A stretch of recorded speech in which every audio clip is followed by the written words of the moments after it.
Баршаңызға сәлем бердім. Бүгін мен ерекше бір рецептімен бөліспекшімін. Тек қана жұмыртқа мен сүттен ғана тұратын сиыр жасайтын боламын. Қате жіберген жерлерімді, минусымды айтатын боламын. Өйткені өзім алғашқы рет жасап тұрмын. Соны сіздермен бөліспекшімін. Сол үшін видеоны соңына дейін тамашалаңыздар. Ол үшін алдымен менің каналыма тіркеліп кетіңіздер. Менің каналымды подпискасыз осыншама адам қарайды екен. Ал енді рецептімізді бастаймыз. Бізге ол үшін алдымен 4 жұмыртқа қажет болады.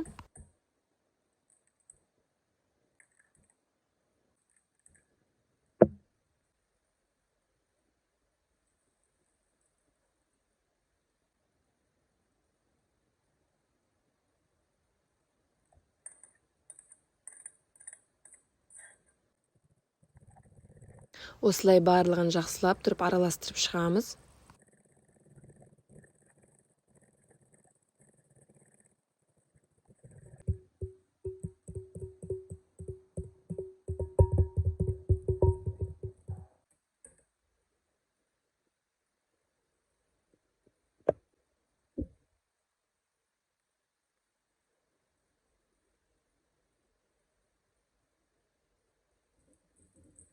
Тап-таза банкымызға 1,5 литр өлшеп аласыздар, сүт құямыз.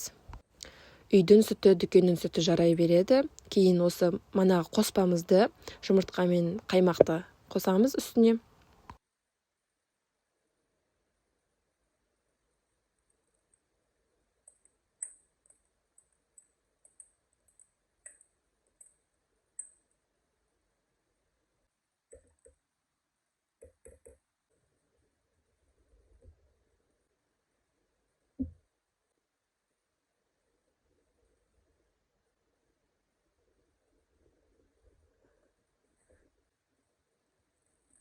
Видеода көрсетілгендей етіп, жылы су құямыз.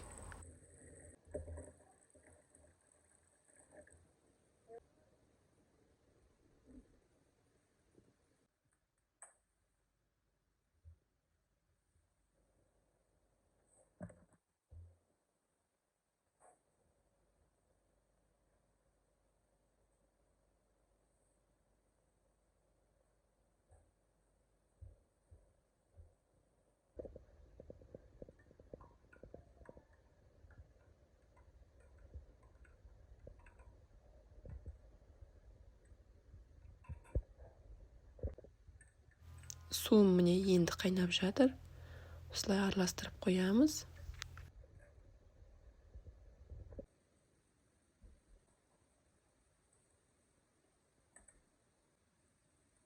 Мен мына жерде сүлгі қолдандым, ас үйдің. Негізі дұрыс болады марля немесе осылай творогке, сиырға арналған өзінің дуршлаг ыдысы болады. Қоюын сақтап, астына сұйықтығын ағызып жіберетін. Қалай құйғанымды видеоны қостым деп ойлағанмын, негізі қосылмай қалған. Осылай суын ағызу үшін өстіп біраз былғадым.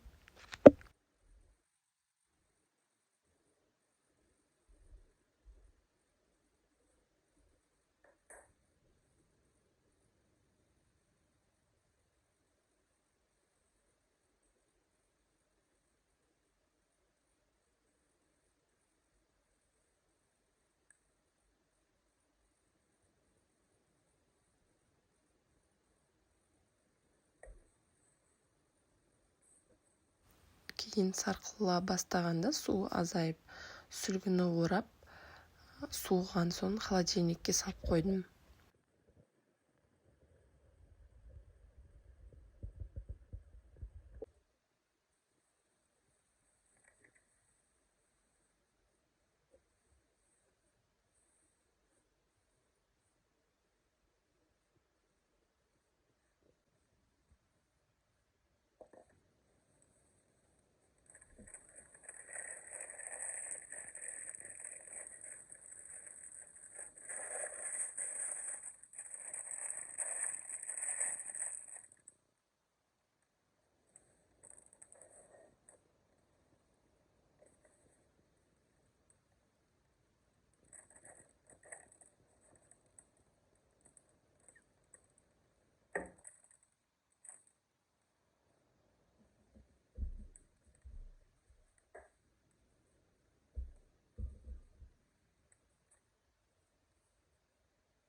нан пісіруге міндетті емессіздер, тек мен сіздердің тәбеттеріңіз ашылсын деп осы нанды қалай пісіргенімді түсірген видеоға қосып.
Менің жасаған қателігім осылай творог сырға арналған специально өзінің дуршлаг ыдысына немесе марлыға жасамай осылай сүлгіге жасағаным менде болмай қалды. Себебі оған қарамастан өте дәмі күшті болып шықты, жұп-жұмсақ, нәзік, сондай орыстар айтады ғой, во рту тает деп, сондай болып шықты. Міндетті түрде жасауға кеңес берем. Әрине марлы мен сүзіңіздер, және жасалу жолы да оп-оңай, ешқандай қоспайсыз. Әдеттегідей, егер менің видеом ұнаса, пайдалы болса сіздерге каналыма тіркеліп кетіңіздер. Себебі осынша пайыз адам менің каналымды тіркелусіз қарайды екен. Еңбегімді бағалауымды сұраймын. Қазақша контенттің көтерілуіне атсалысайық, қазақ елім. Көп-көп рахмет.